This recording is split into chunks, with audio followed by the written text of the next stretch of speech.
السلام عليكم ورحمة الله تعالى وبركاته. تلاميذي الأعزاء، درس اليوم les instructions de base أو العمليات الأساسية للخوارزمية. إذن أول عملية la lecture. L'instruction de la lecture, ils permettent de lire des données tapées au clavier. يعني ذلك أن عملية القراءة فهي تمكن من قراءة كل ما هو مكتوب عن طريق لوحة المفاتيح. إذن تعبير هذه العملية وهو على الشكل التالي: lire variable 1. إذن سيتم قراءة كل ما تم كتابته عبر لوحة المفاتيح بعد الضغط على زر Entrée، ثم تخزين ذلك في المتغير variable 1. كذلك يمكننا قراءة متسلسلة وتخزين متسلسل في متغير رقم 1 ورقم 2 أو رقم 3. إذن ونكتب lire variable 1 variable 2. بعض الأمثلة: lire nombre، ويعني ذلك أنه سيتم قراءة كل ما تمت كتابته عبر لوحة المفاتيح بعد الضغط على الزر Entrée. سيتم تخزين هذه المعطيات في المتغير الذي اسمه nombre. lire note 1 note 2.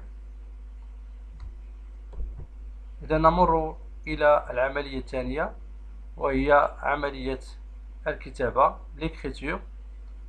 L'instruction d'écriture, ils permettent d'afficher le contenu d'une variable ou un message sur l'écran.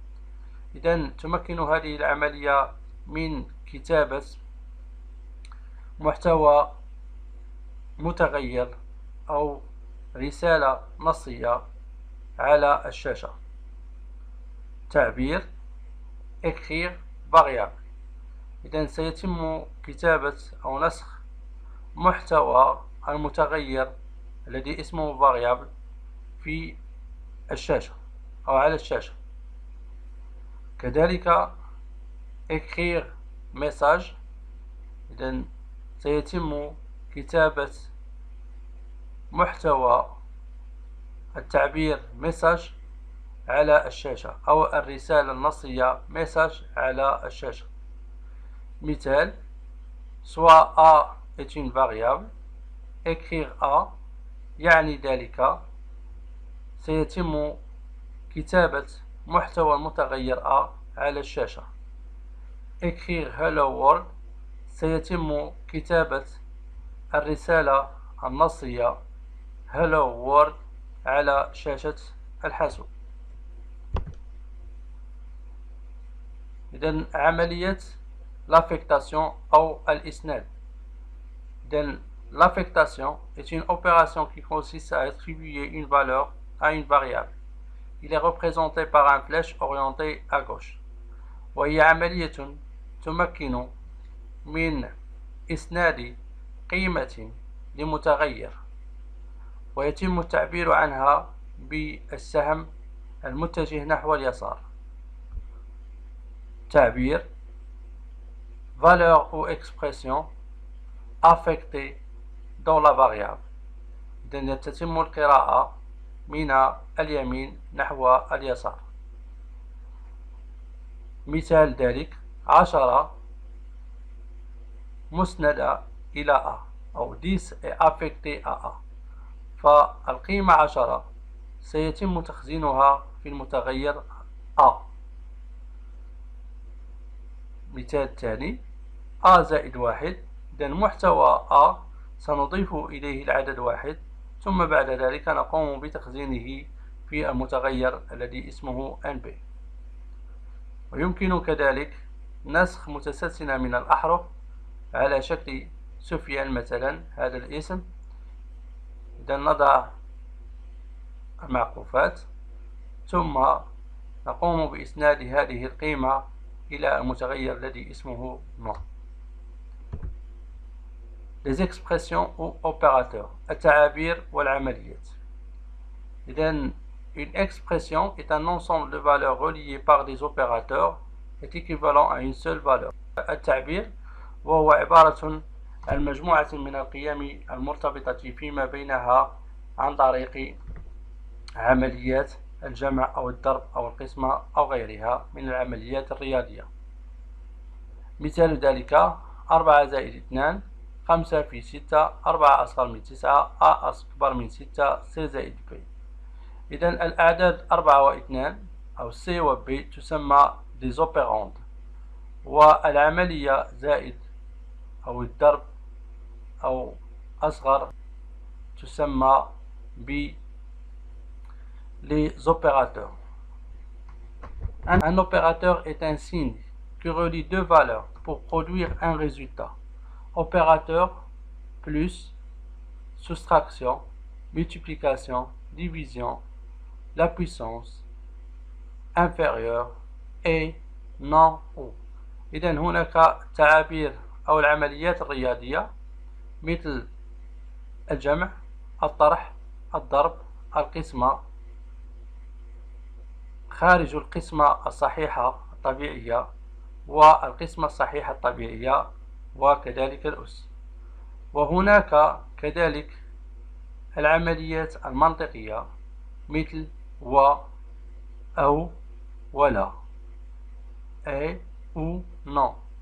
كذلك عمليات المقارنة كأكبر أو تساوي أو أصغر أو أكبر من أو تساوي أو أصغر من تساوي أو يخالف. وعمليات على الأحرف التي تمكننا من الجمع بين حرفين أو اثنين، مثلا اسم والنسب في متسلسلة واحدة. La représentation d'un algorithme en informatique. إذن تمثيل الخوارزمية في الإعلاميات.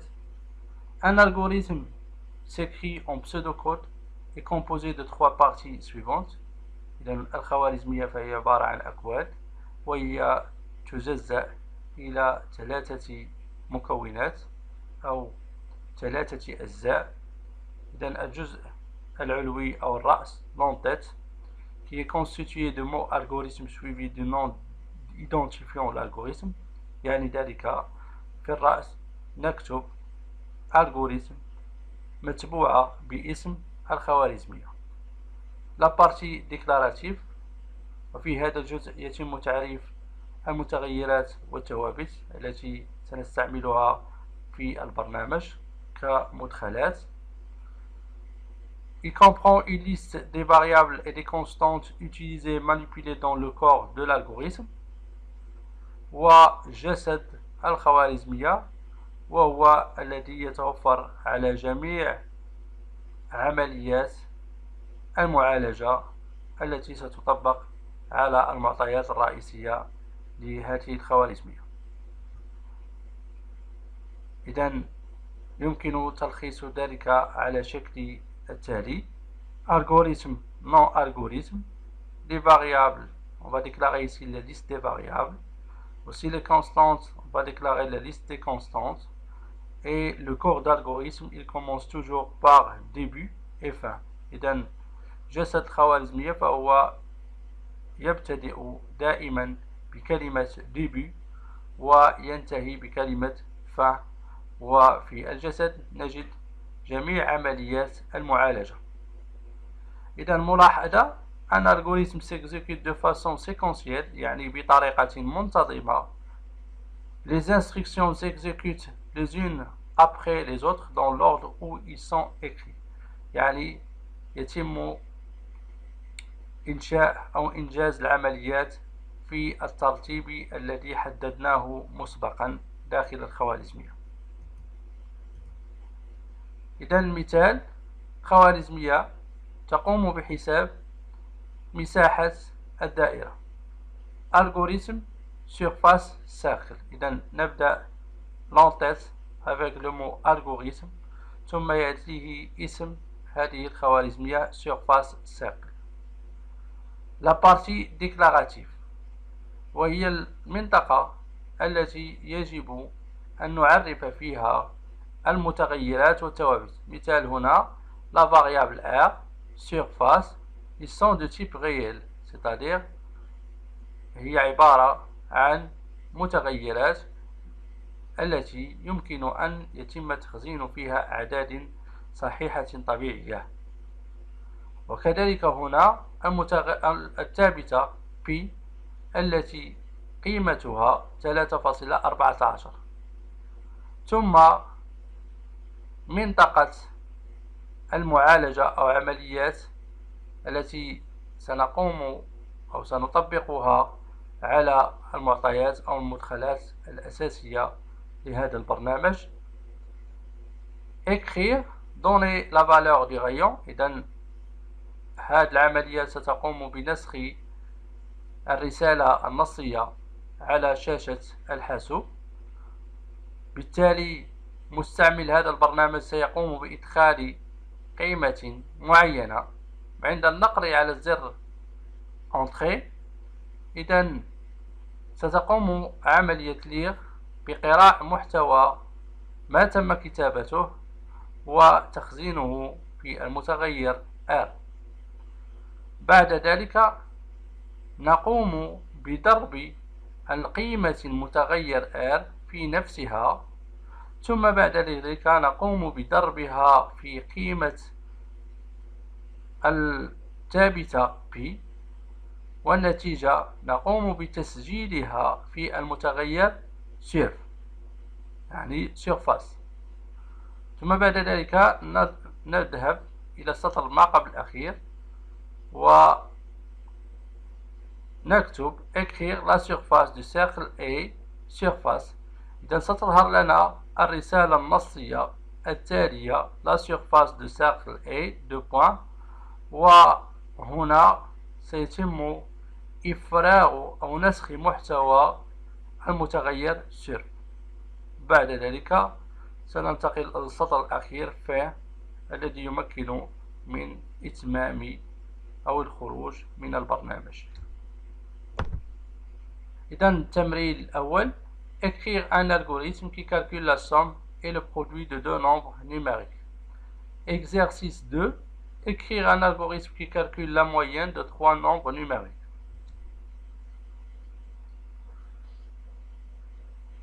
إذا سنمر إلى الإجابة للسؤال الأول أو التمرين الأول. أما بالنسبة للتمرين الثاني فسأتركه لكم لكي تقوموا بإنجازه. إذا النتيجة هي على الشكل التالي. إذا لونتات أو الرأس الذي يتوفر اسم الخوارزمية algorithme calcule la moyenne de deux nombres. إذا تعريف المتغيرات التي سيتم تخزين فيها المعلومات أو المعطيات. Variable A de type entier, variable B de type entier, variable M de type entier. Donc cette déclaration, il va nous permettre de réserver un espace dans la mémoire. Dans la première déclaration, on va réserver un espace dans le nom et A. Dans la deuxième, donc, on va réserver un espace mémoire dans le nom et B. Et dans la troisième, on va réserver un espace mémoire dans le nom et M. Le corps de l'algorithme, début, écrire, entrer la valeur de A. Donc cette instruction, il va afficher un message à l'utilisateur, entrer la valeur de A. Donc lorsque l'utilisateur il va saisir une valeur et taper sur la touche entrée du clavier, donc l'instruction lire A, il va lire le contenu saisi par l'utilisateur et par la suite il va le stocker dans la variable A. En passant à l'instruction numéro 3, écrire, entrer la valeur de B. Donc il va afficher un message, entrer la valeur de B sur l'écran. L'utilisateur il va saisir la valeur et lorsqu'il va taper sur la touche entrée du clavier, donc l'instruction lire A, il va lire le contenu et stocker la valeur dans la variable B. En passant à l'instruction numéro 5, donc on va ajouter le contenu de la variable A au contenu de la variable B et par la suite on va stocker le résultat dans la variable M. En passant à la avant-dernière instruction, écrire la moyenne de deux nombres. Il va afficher sur l'écran le message, la moyenne des deux nombres, et il va évaluer le contenu de M et afficher son contenu sur l'écran. Et en passant à l'instruction, dernière instruction, fin, qui va nous permettre de sortir du programme. Donc on peut traduire cet algorithme dans un langage de programmation, par exemple le langage de programmation Scratch. C'est un langage basique pour apprendre l'algorithme. Donc maintenant on va essayer de produire le même algorithme ou de faire la traduction de cet algorithme dans le langage de programmation Scratch.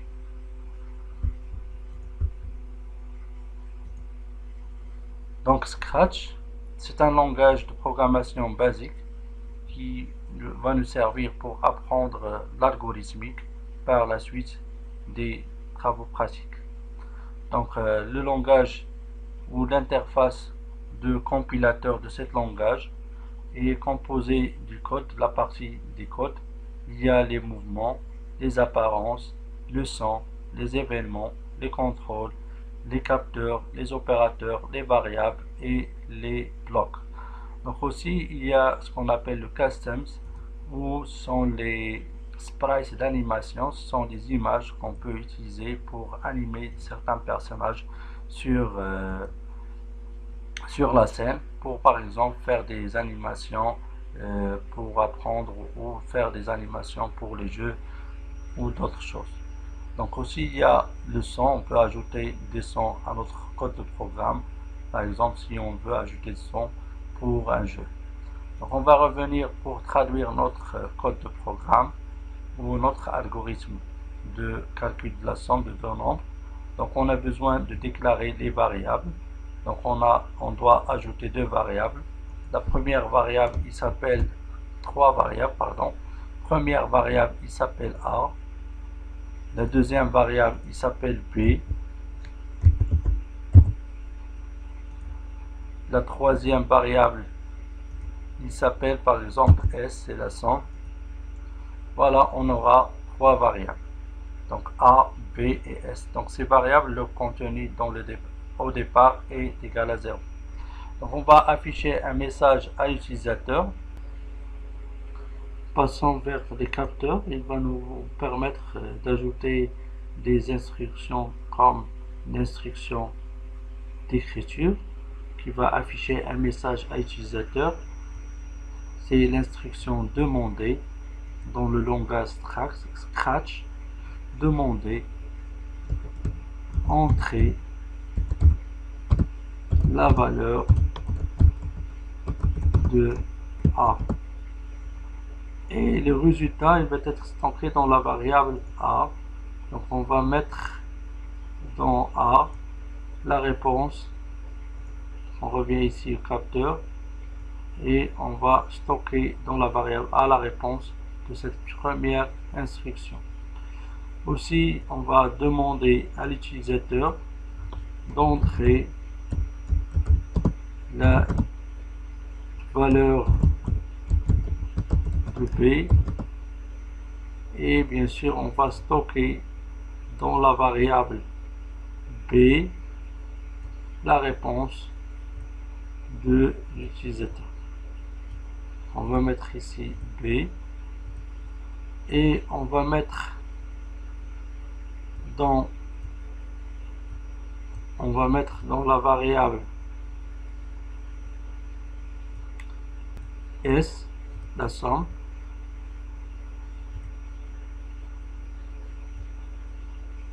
Le résultat d'addition de A plus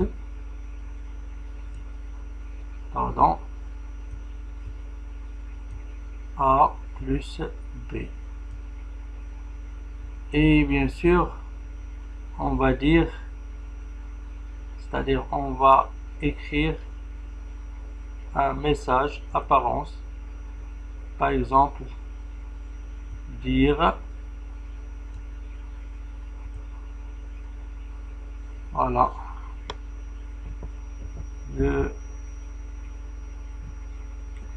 Ou la somme des deux nombres et deux points, et on va dire le contenu de la variable s. Le contenu de la variable s. Donc on aura besoin d'un événement lorsque je clique sur ce drapeau pour commencer l'exécution de ce code programme. Donc il va déclencher l'exécution. Donc je reviens ici aux événements et je choisis quand je clique sur ce drapeau, donc il va exécuter ce code programme. Donc on va exécuter. Donc le contenu de la variable a, b, s sont à 0. Donc je vais saisir une valeur, par exemple 12 ici. J'appuie sur entrée. Donc la variable a le contenu 12. Donc il va me demander entrer la valeur de b. Donc je dois entrer par exemple 13. Je clique sur le bouton entrée du clavier. Et bien sûr le contenu de b est 13 et le contenu de s est 25. Et il a affiché la somme des deux nombres est 25. D'accord, c'est bon. Si je voulais tarder ce message, donc je peux le supprimer. Je peux le supprimer tout seul. Voilà, comme ça. Et je peux afficher un autre message comme ça. Donc les capteurs, et je vais afficher ou dire bonjour pendant tel ou tel, ou dire quelque chose pendant une durée de temps.